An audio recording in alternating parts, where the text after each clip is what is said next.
My name is Edda320, and I really like tanks. So much so, in fact, that I've decided to embark on a journey across the internet and gaming world alike to find some of the wackiest, coolest, and best made tanks in video games. I'll be looking at everything from the plausibly realistic to the downright insane.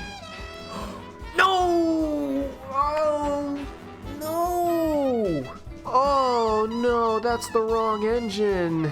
So if this sounds like something you're interested in, stick around and listen up, because this is a Tank Enthusiast Reacts to tanks in video games.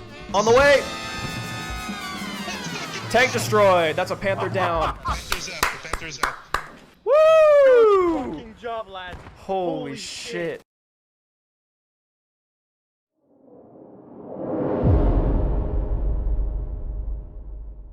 I'm going to try to make this intro pretty quick. Before we get into this episode of Tank Enthusiast Reacts to Scriptum, by the way, I just want to take a second to quickly acknowledge the sheer growth that this channel saw as a result of Tank Enthusiast Reacts to Battlefield 5. I knew that video was going to do good, but wow, am I just completely blown away. Thank you guys so much, everybody who's been subscribing and been enjoying the content. I'm glad you guys like it. There is more on the way. There is definitely always a project down the pipeline, so stick around, guys. Like this year is going to be big for me, and I'm really excited to keep doing this for you all. With that being said, of course, I am never quite satisfied with just one blow up. So let's see if we can do it again, because I'd like to make a mention. Although we have a lot of new subscribers, that video got over 100,000 views. If we do les matemáticas, my Spanish needs a lot of work, 100,000 views for a gain of about 10,000 subscribers. 1 in every 10 persons subscribed? That ratio seems a little low to me. Not sure about you guys. And in fact, I do believe that about 83% of you who watch my videos are not subscribed. What's up with that? If you like tanks, you like me, so you should subscribe for more tanks. There's not much complicated math involved here. Am I getting through? Am I getting through that thick skull of yours? Sorry, I read a thing that says that if you insult people, they're more likely to do what you want. I don't know if that's true. 2.8% of my audience is female, by the way, too. That's crazy. Let's read some other really weird statistics about my audience. 52% of you are between 18 and 24 years old. I honestly expected it to be way lower. I would think that 52% of you are between 13 and 17. Based on a lot of the comments I get. 37% of you are from the United States, 8% of you are from the UK, 5% are from Germany, 4.6% are from Canada, and 3.3% from Poland. Let's fucking go. Shout out all my Polish viewers, guys. Poland is such a W nation. So yeah, honestly, that's really all I wanted to say. Thank you guys so much for the growth, but let's keep going. Let's keep pushing. Let's see how far we can go. I'm trying to hit 100K by the end of the year, okay? This is some serious business, and I can't do it without your help. But without further ado, let's take a look at the tanks of Scriptum. I'm French! Why do you think I have this outrageous accent, you silly king? So, France. This is pretty awesome, actually, to have France in this game. There are entire college courses dedicated to the fall of France. In World War II, I'm not going to try to say that I have the definite answer by any stretch of the imagination. France gets a head start. Fresh out of World War I, the French have just come out with their glorious and delicious FT-17, Char Renault 17, which would then retroactively be known as the FT-17. There's a whole, I'll explain it if I ever do a video about World War I tanks. FT-17 is technically an anachronistic name. So the French basically exit World War I being pretty much on top of the tank game as the inventors of what is widely considered the first modern tank, which is a tank with a hull and a turret, independently rotating turret in the FT-17. They pretty much ride the piggyback of that success all throughout the 1920s. Yes, there is tank development happening, but it's more geared towards this idea of sort of a super tank. Famously, they end up making the Char II-C. France has a lack of children born after World War I. Their economy isn't doing too hot, so France can't just instantly come out and start pumping out thousands upon thousands of all these fresh, amazing next-generation tanks. So all the money that they do put into tank development is focused on making a small number of very big and very capable tanks.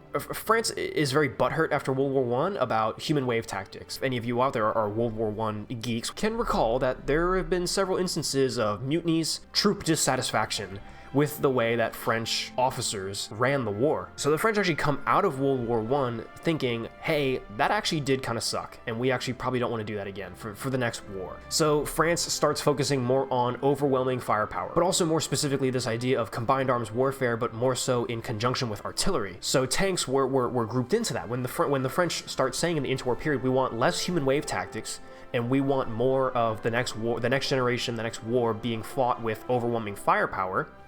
In that overwhelming firepower, they're thinking about tanks. These programs also end up leading into the D1 and D2 programs. Go look that stuff up. The D2 in of itself basically just ends up as a program, like kind of a sidestep program for if the B1 program doesn't end up working out, which we all know it does in the B1 bis. I could ramble on for a million years about this. Come 1930 and the rearmament of the Rhineland, France starts getting a little nervous. And so they actually decide, okay, shit, this whole super tank thing isn't quite working out. We're still working on the D1 and D2 and the B1 bis, but really a lot of the 20s was dedicated to rewriting doctrine. And then 1930s, they say, okay, Germany is doing things, everybody. Halt the presses. Germany is doing things. Let's find a replacement for the Renault 17.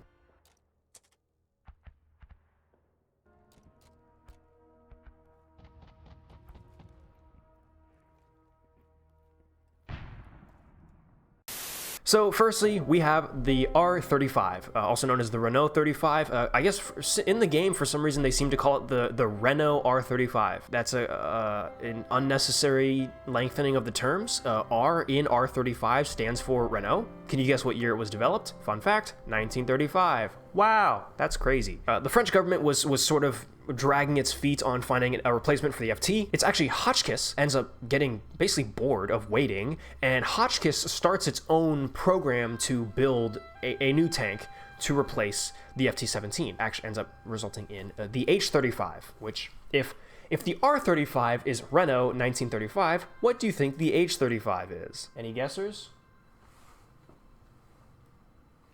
Too bad I'm not going to tell you. And the government reaches back out to Renault. We actually do want to finally replace the FT-17. Can you build us the tank for it? Renault says, sure thing, and this is the tank they come out with. This is to fit their doctrine of this mobile firepower. Speed, mobility was, a key point. This was something that they were looking for in things like the R-35, the H-35. It was very much written in French doctrine all the way back in the 1920s that when Germany invades through Belgium, that they wanted to be able to have fast maneuver elements to go up and be quick response to Germans coming through Belgium.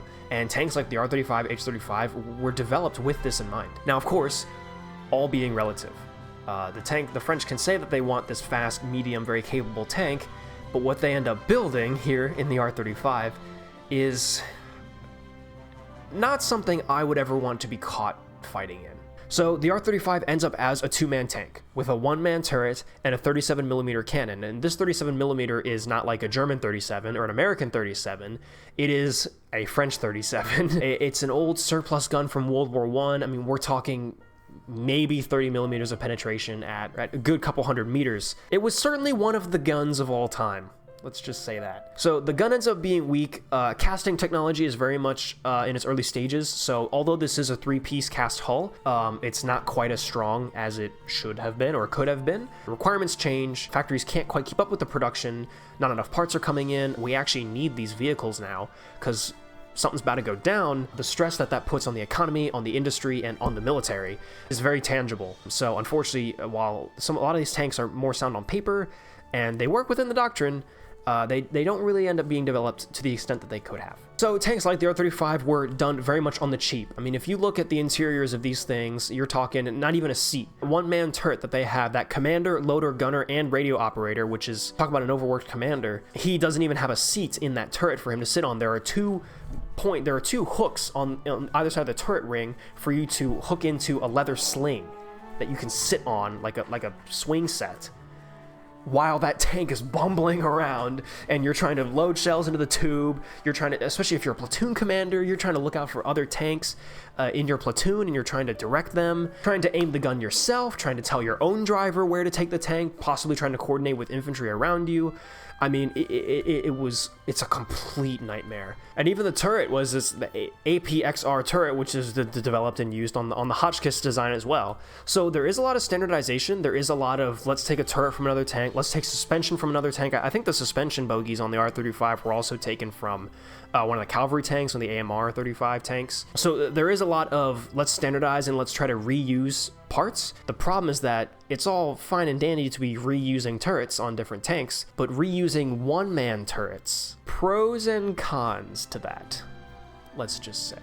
We have on the turret, that cupola on top, that little dome vision slit cupola. I honestly wouldn't even fucking call it a cupola. It's just a dome with a slit in the front. Especially if a bullet hits those slits, that bullet can fragment and you can get little bullet fragmentation potentially hitting you in your eyes, in your face, getting in your ears. Ooh, that'd be annoying. And then famously, the giant hatches on the back. This was the only hatch on the turret, and so the commander, only way to get in and out was that big hatch on the back. He wanted any extra vision. If those vision slits were not enough, which I have no problem believing that they were not enough, he would have to stick his head out the back and basically sit on that hatch and completely expose himself. It's not the complete worst thing ever because you are behind the turret and you can call back the Soviet hatch, especially on the T-34, that flip up half hatch. You're basically exposing the top half of your torso. I mean, yeah, that hatch is halfway open in front of you and sort of blocking you, but from all other angles you're exposed.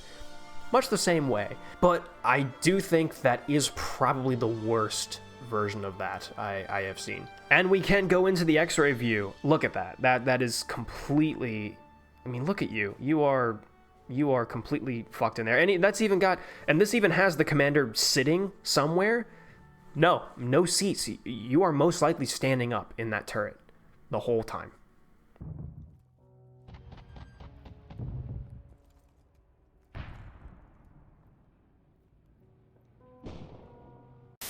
So they do also have the H-35 in this game. This is Hotchkiss's version of the R-35. So this was developed by Hotchkiss. Not sure why they've called it the H-35/39 because it's either an H-35 or an H-39. H-39 was basically a modernization. They put a new engine in it, which brought its top speed to I think like 22, 23 miles an hour, which is, by the way, for an infantry tank in 1939 is not bad at all. This one does seem to have the longer 37 in it, which that did exist. It was mounted on the R-35 and the H-35, both like towards the end of production and in very small, limited numbers. I think they've done so in the game just because if they included the regular 37mm, the H-35 and the R-35 would be identical vehicles. So I think to create some sort of diversity here, they've put the bigger cannon on the H-35.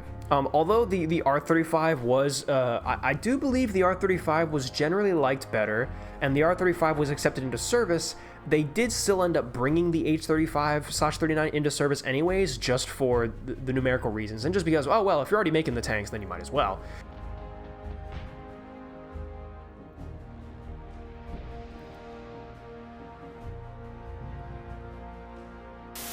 And the Samua,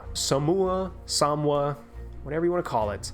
S-35 is the shortened designation, Samua 35, Samua. I'm gonna call it the Samua, okay? Shut up. Manufactured by, I'm gonna check my notes here, and I'm gonna embarrass myself on camera here. I'm gonna try my damnedest to say this. Nomad Big Fish, I apologize if my French accent is horrific here. Société des Outillage Mécanique et d'Usinage des Artillerie. That was horrible. Société des Outillage Mécanique et d'Usinage des Artillerie. Is that? Société d'outillage mécanique et d'usinage d'artillerie. Outillage, d'usinage. Okay. Société d'outillage mécanique et d'usinage des artilleries. Shortened to SOMUA. SOMUA. That's where that comes from. Fun fact. This tank is different from the R-35, H-35 in that this was a cavalry tank, not an infantry tank. The French military actually had an eerily similar experience as the Americans in the 1920s and 30s, with the cavalry were not technically allowed to have tanks. They weren't allowed to call them tanks. They were technically something else. It's some word in French I don't know. The American cavalry had to call them combat cars. American cavalry could not have tanks. They had to have combat cars. Now, that didn't prevent the American cavalry from developing tanks, but then just calling them combat cars. French cavalry does much the same thing. Call them something else, but I mean, that's a fucking tank, my guy. Like, that's like, my brother in Christ, that is literally a tank. Specifications are drawn up in 1934. Tank is produced 1935, put into service 1935, 1936. Actually has the turret, rather this time from the B-1 bis. So this tank was actually armed with the 47, and actually was a very good gun. Unlike the 37, which was old World War I surplus gun, they had the ammo and the gun tubes lying around, and so they just threw them back into service. The 47 was developed, it is a tank gun, and especially considering, I mean, 1935, I mean, Jesus, what is Germany fielding in 1935? Panzer Is and Panzer IIs. The Panzer III is barely an idea at this point. Panzer IV doesn't exist. If you're thinking of a medium tank in 1935, I mean, shit, the Samwa is probably the best in the world at this point. I'd have no problem calling this a 1941 tank, but it existed in 1935. The suspension system, if you actually look underneath the covers of the suspension system for the Samwa, it's a leaf spring suspension, very, very similar actually to the LVTZ 35, which is the Czech tank. French tank designer, I forget the dude's name, but he was mentioned, worked on the Samwa project, but also went to Czechoslovakia and helped them with some of their own tank designs. France ends up manufacturing a little around 400 Samwa 35s by the time the Germans invade in 1940, and by all accounts, it was a good tank. It did its job. We can see on the front of the tank that the Samwa badge, you probably saw on the H-35 and R-35, the manufacturers of the tanks like to put badges on them. Samwa was such a popular tank and such a well-liked tank. French units actually serving in Africa who made it out of France and went on to continue serving with the Allies and were issued, say, Sherman tanks. They would take the Samwa plates off of their S-35s and they would weld the Samwa plate onto their Sherman as this badge of pride to say, like, yeah, I was a Samwa crewman.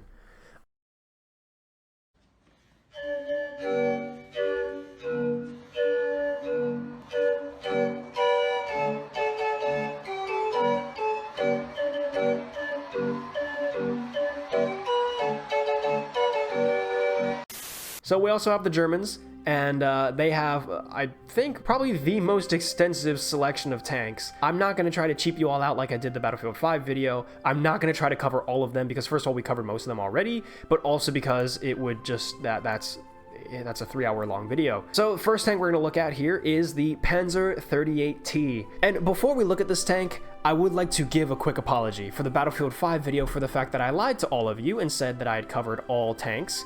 Let it be known that I did record myself reacting to every single tank in the game, but not all of them made the cut. I apologize. So to make up for it, I am firstly going to quickly list out every single thing that I noticed or got wrong or was pointed out to in the comments of the Battlefield 5 video. Let's go ahead and throw that up on screen. That's interesting. That's a good tidbit, actually. Yep, didn't know that. Did not know that. This one, I knew this one, but I just didn't say anything about it in the video. Wow, that's pretty awesome, I would dare say. So we have the Panzer 38T, and I am goddamn happy to see this tank because the Panzer 38T is probably one of my favorite tanks of all time. I love early war. 1935 to 1941. That is my wheelhouse. That is my personal favorite era of the tank. And of those early war tanks, the 38T is just, it just looks so good. It just looks so good. Got a very interesting history too. It's a Czechoslovakian tank. Panzer 38T, so 38 is 1938. Germans invade Czechoslovakia. Actually, well, they annexed the Sudetenland first, but then they end up invading the rest of Czechoslovakia afterwards. The Panzer 38T actually didn't really see that much commercial success in Czechoslovakia. Company that was making it, company that was advertising it, actually wasn't getting that much interest from the Czech military. In the early stages of the LTVZ, it was actually seeing much more success being advertised to out in the Middle East. They were looking for Middle Eastern countries to buy them, and famously advertised and licensed produced in Sweden. So it's a design that gets interest but isn't quite adopted in mass in Czechoslovakia at the time. When Germany conquers Czechoslovakia and they go around looking for tanks to steal, like they do every time they conquer a nation, the Panzer 38T caught their eye, very much so. Hey, this is a pretty cool tank. We should consider getting them to build these for us. And so the Panzer 38T actually ends up becoming a pretty major participant in the Panzer Arm. Not so much, they're not there for the invasion of Poland, really. They're there in very limited numbers for the invasion of France. Operation Barbarossa, a German invasion of the Soviet Union in 1941, that's really when the Panzer 38T comes into its own. At least in the sense that there is a genuinely good amount of Panzer 38Ts running around that make up a decent chunk of the Panzer Armed Forces. It's a really interesting tank because it got a reputation for being this bastion of German blitzkrieg, but it's not a German tank.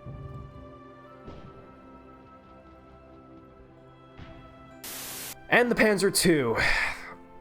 I don't like the Panzer II, and I don't know why. It was a workhorse of German blitzkrieg, particularly in the invasion of France, invasion of Poland. This is a tank that does not have like an actual cannon, so to speak. It has a 20 millimeter or 2 centimeter, if you're German, autocannon. And you can develop armor-piercing ammunition for cannons like this, and it did.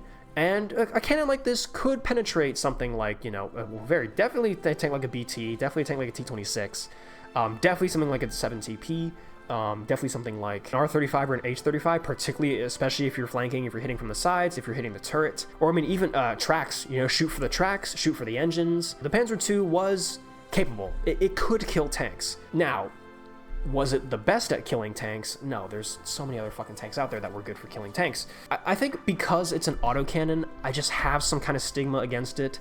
I just don't like the Panzer II. I don't know why. I just don't like the Panzer II. It is a two-man turret, so not as bad as French one-man turrets. As far as a two-man turret goes, the Panzer II was not bad. Quite spacious, you could do a lot with it. As Potential History likes to say, there's a difference between a two-man turret and a two-man turret. Tell us something your mum doesn't know. Yeah. Oh.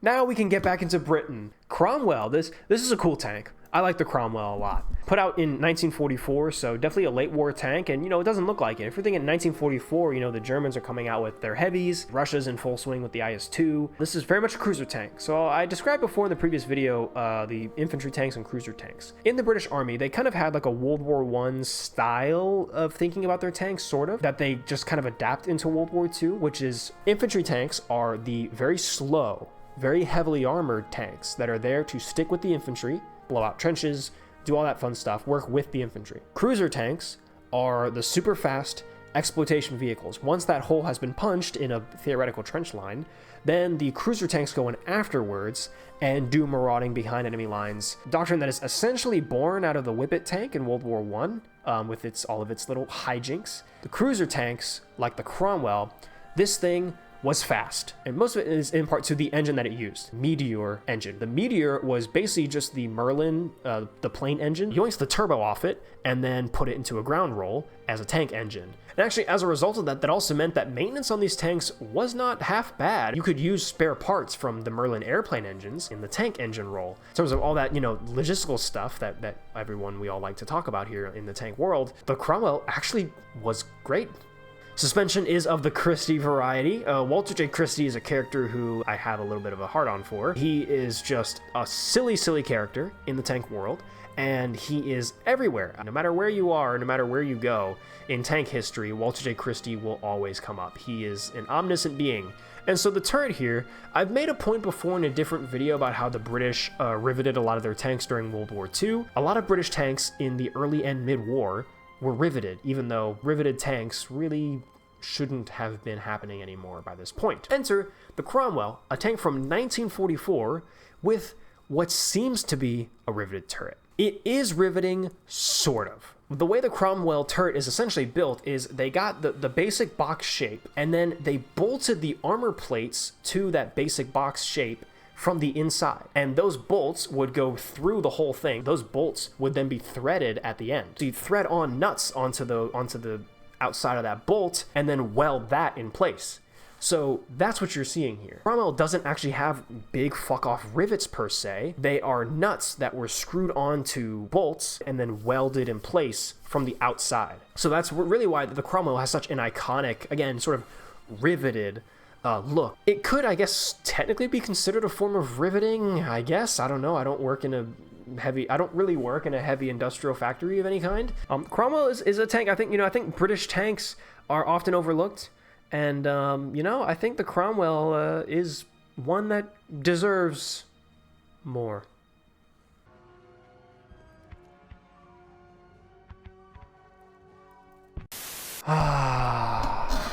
Firefly, my beloved. I absolutely adore the Firefly. I have a lot of reason to like the Firefly. I also have a lot of reason to not like the Firefly. As a tank, it was generally not great. Well, first, before we get ahead of ourselves, what the fuck is a Firefly? It's a Sherman with the British 17-pounder cannon mounted into it, rather forcefully, might I say. The 17-pounder, it is a monster of a cannon. It had incredible penetration. It was a very, very powerful gun. It was also a very big and very unwieldy gun. Accuracy to 17-pounder is pretty much always debated in pretty much every single tank that they ever tried to stuff it into. I mentioned in Battlefield 5 that there were attempts to mount the 76mm cannon into the Sherman by the United States as early as 1942, but, quote, it wouldn't work out. The reason it wouldn't work is because the Sherman's turret was simply too small, and so the Americans threw it out. They were like, yeah, this isn't going to work. It actually got approved by all of the technical departments, but it was Armored Force themselves who, when they actually got around to testing it, said, hey, wait a second, this actually sucks ass. And they ended up developing the T-23 turret, and that's a story for another day. The British didn't seem to give a fuck, and they stuffed the 17-pounder, which is a 76mm cannon, by the way, into the Sherman, the small 75mm Sherman turret, and they just rolled with it. As a result, the turret of the Firefly was incredibly cramped. The loader had one hell of a time getting rounds into the gun, and the gunner was situated in a very awkward, like, sideways position, practically, and it was generally not a great fighting vehicle. Also, they had to rip out the bow machine gunner's his whole position, and they replaced it with an ammunition rack. The model for this, I realize I've been talking a lot about the tanks. I've been talking a lot about the game and the way they are portrayed. Most of the models for the tanks in this game are very good, actually. But this Firefly is off in quite a few ways. I mean, firstly, that plug for the bow machine gun, that isn't quite how it looked. It looked a little bit different than that, but I mean, again, there were Shermans were a dime a dozen. There were a million different ways that they did it. So the mantlet on this looks very weird. The mantlet looks way too flat. The mantlet should have more of like a right behind the gun. It's kind of thickened, and then it kind of goes in and then back out again for like those side wings. The original Sherman's mantlet was just that center piece, and then later on in the war, when they upgraded it, they added the extra bits to the sides of that. Kind of sunken in a little bit are those two sides, whereas here in Postscriptum, it kind of just looks like one flat glob.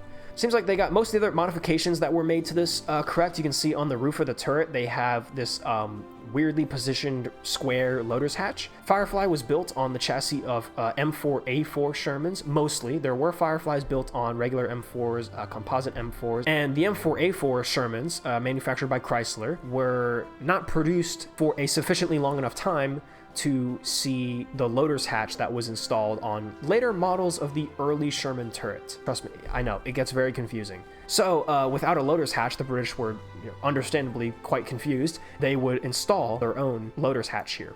It is an M4A4, so it is manufactured by Chrysler, so that sprocket is incorrect. The beautiful radio box welded to the turret, but then also there's the radio box that they added to the turret to fit the British radio in it, and then to the back of the box, they also added like an extra stowage box, which is just so fucking hot. And you can actually even see on the engine deck, I don't know if you spotted it, but the gun travel lock was actually moved.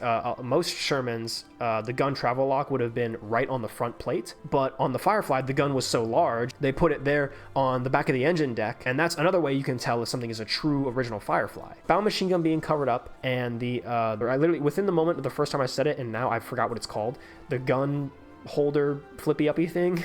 If a Sherman tank, Firefly tank has those two things, you know that it was a Firefly conversion from the factory. It is a real tried and true Firefly. Now I have a machine gun. Ho, ho, ho.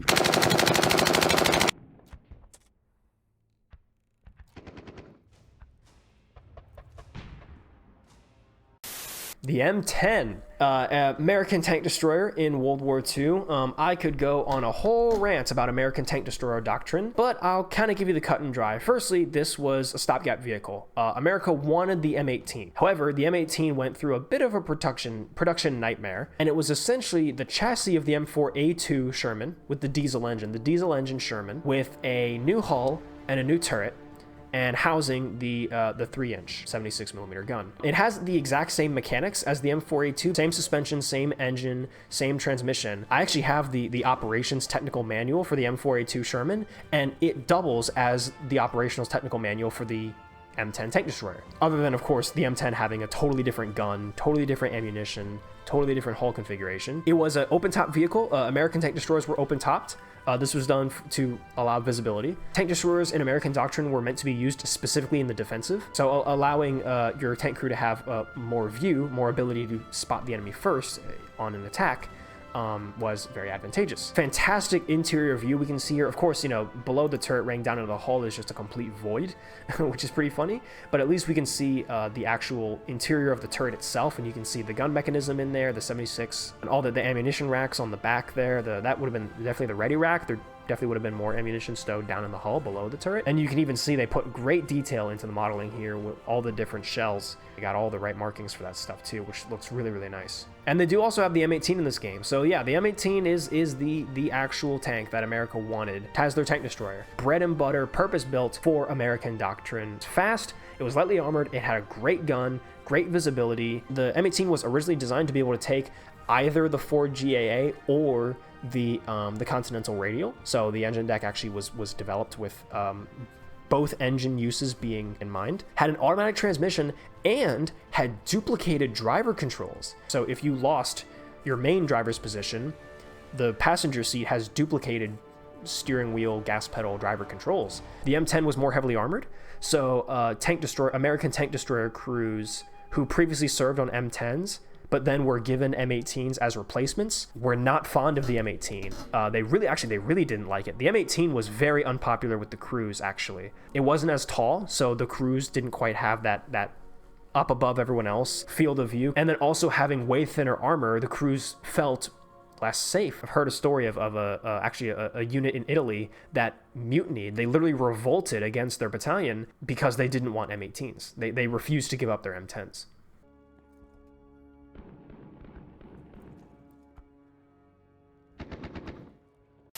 All right, and back to our Shermans. It's time to play our favorite game, How's That Sherman? Yeah, everybody, say it with me now. Let's take a look. So they claim this is an M4A3. Well, if it is, firstly, this is an early model M4A3. It's got small hatches, so we can see these two hoods that are the driver and co-driver's position peeking out, sticking out of that front plate. This is what is commonly known as the small hatch hull. Also, the bow machine gun port on this thing looks utterly pitiful. I'm not sure what happened to that bow machine gun, but it is tiny and weird and dinky, and it looks disgusting, and I don't like it. The mantlet suffers from the same problem that the Firefly mantlet does. It's weirdly flat. Also, low bustle. Bustle is basically that back piece of the turret, and early model Shermans had what was called a low bustle, and then later model of the 75mm had high bustle, where the bustle was up higher. Don't have the 50 on the back, which is a damn shame. Pretty much every Sherman under the sun would have been issued with a 50 caliber mounted on the rear. But yeah, I get why it's not in the game, because I guess they just didn't know how they would make it work in the game.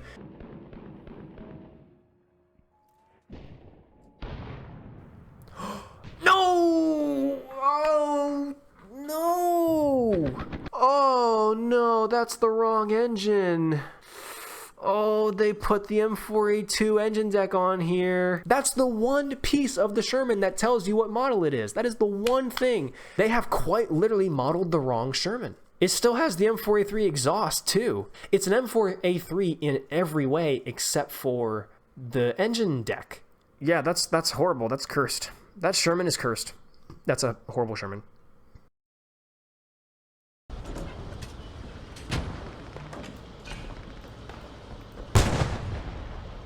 This is so cool.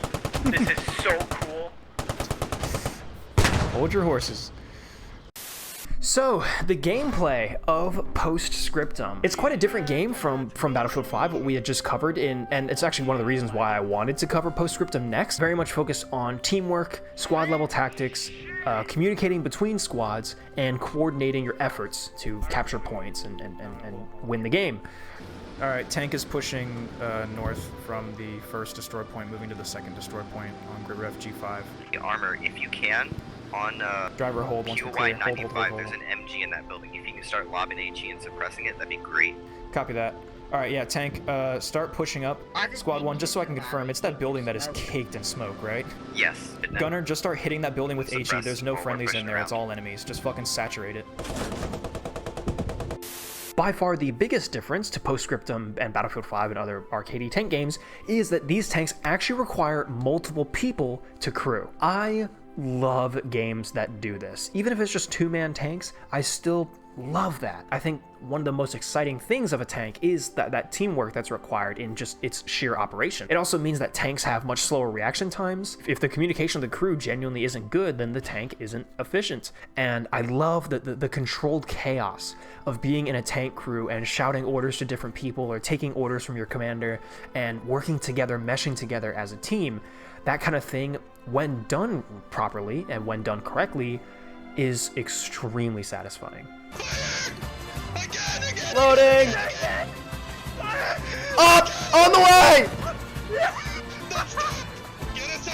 Up! On the way! Up! On the way! The only downside, of course, is that typically if you want to have more fun, you should have friends to play with. Which, based on the people who have joined the Discord since the blow up of the Battlefield 5 video, I'm reckoning not very many of you have friends. So, that makes things a bit difficult, I think. The first-person view, the forced first-person view, when you're in these tanks is also something that I absolutely adore. And the way even that each individual tank has its own individual quirks. Like I'm instantly thinking of how American tanks typically have rotatable periscopes. There are some like the German and British tanks that can do that as well, but not every position in not every tank has rotatable periscopes. There are some tanks where you're just straight locked to whatever direction your current periscope or viewport is facing. And it's something that I really like. I love that asymmetry. These tanks are actually manual transmission, and the driver actually has to navigate the gear stick. Every single tank drives a little bit differently. From the gunner's position, each tank has different traverse levels, you know, depending on how fast that turret would have actually traversed in real life. Some tanks like the M10 don't have a traverse motor at all, which is true. That's how the M10 tank destroyer was made. What I think is so freaking cool as the gunner is you can hold down left control and use your scroll wheel to adjust the speed of your traverse. And if you go below a certain point, you switch from hydraulic traverse to manual traverse for that fine-tuned aiming. So you can genuinely in this game use the powered traverse to swing the gun on general target quickly, and then you can actually switch to manual traverse for fine-tuned aiming, which is exactly how it was done in real life. That's the thing that games haven't really quite figured out, is how the loader position is going to work, because what's the gameplay of that? If you're the loader of this tank, what's the gameplay realistically? I personally would love a game system in where you're not just relegated to just staring at the vision blocks of these tanks when you're buttoned up. If you are buttoned up into the tank, you can actually look around the interior of the tank. And I would love if you could do like a Star Citizens type thing where you can look at something and then pop out your cursor and you can click on different things inside the tank to interact with them. As a loader, I could totally imagine as a loader, you're in the turret and you look around at all the different ammunition racks and you have to genuinely grab the shells. Your commander's gonna say, you know, loader, load AP, and the loader has to genuinely look around the turret and say, okay, well, where do I have AP shells? And that could create amazing gameplay for the actual ammunition layouts for a lot of these tanks. A lot of tanks, once you run through the ready rack, you might have to traverse the turret to give the loader access to specific ammunition bins. They might say, gunner, load AP. It's like, well, shit, our only AP we have left is on the right side sponson ammunition rack, which is opposite of the turret to me. So, commander, I can load load AP, but you gotta spin the turret all the way around so I can get to that rack. In downtime between engagements, your loader can re-up the ready rack. I could totally imagine pretty awesome gameplay out of something like that. And then the actual gameplay of loading the shells, you know, fuck it, you can throw a quick time event in there maybe, I don't know. I do think there is potential for loader gameplay in tank games. I've been told I'm crazy. People tell me it wouldn't be fun, but I think you could make something out of it. You know, maybe I do need to give Hell Let Loose a try, but for my money, Postscriptum is probably one of the best multi-crew tank games that there is out there. It's a tanker's paradise. Postscriptum is a tanker's paradise. So, I think that's it for this episode of Tank Enthusiast Reacts. Thank you guys for watching so much if you've made it this far, and thank you guys again for the amazing amount of growth that I've seen on this channel. Subscribe, hit the like button, hit the bell, all that fun stuff, all that fun YouTube stuff. I sound like such an asshole saying subscribe and hit the bell. I'm not used to this whole YouTuber thing quite yet. Do all that fun YouTube stuff and keep up with my channel for more shit about tanks. My name is Ed320. This is a channel about tanks and how much I fucking love them. So if you like tanks, there's a pretty good chance that you'll like me. Buy Postscriptum, please. After you've subscribed and done all that other stuff. That was an ugly smile. That was a bad smile. That was really bad.